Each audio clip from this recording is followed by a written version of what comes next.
நம்ம எப்பயுமே நம்மளா ஒரு டெசிஷன் எடுப்போம். அதாவது இவன் ரொம்ப நல்லவன் சார், இவன் ரொம்ப கெட்டவன் சார். ஆனால் நம்மளா ஒரு முத்திரை குத்திடுறது, தீர விசாரிக்கிறதுலாம் இல்லை. எப்பொருள் யார் யார் வாய் கேட்கணும் அப்பொருள் மெய்ப்பொருள் காண்பது அறிவு. அதாவது நம்ம பார்க்குறோம், இது பண்ணுறோம், நம்மளா ஒரு கணக்கு போட்டு அவங்கள அப்படி ஒதுக்கி வச்சிடுறது. அவங்க அப்படிப்பட்டவங்க தான் ஒரு ஸ்டாம்பிங் கொடுத்துட்றது. ரொம்ப அருமையான ஒரு கதை. அதாவது ஒருத்தருக்கு பந்தயத்தில் 10 லட்ச ரூபா கிடச்சிது.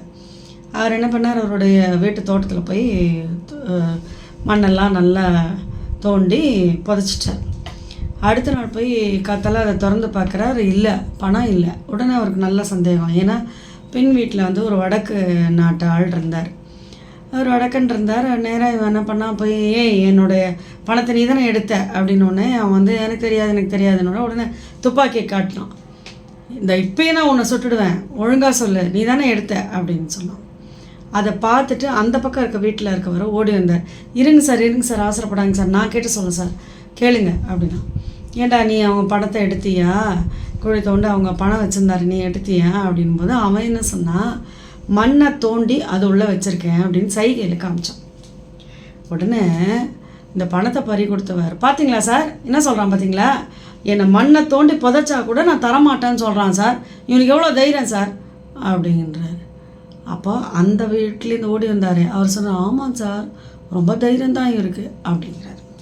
இப்போ இதில் என்ன உண்மை, நான் மண்ணை தோண்டி அந்த பணத்தை அங்கே தான் வச்சுருக்கேன், நான் எடுத்து கொடுத்துட்றேன்னா தான் அவன் சைகையில் சொல்ல வந்தது. ஆனால் புரிஞ்சிட்டது என்ன, இவனை மண்ணை தோண்டி புதைச்சா கூட என் பணத்தை தரமாட்டான். இதே மாதிரி தப்பை தான் நிறைய பண்ணிகிட்ருக்கோம்.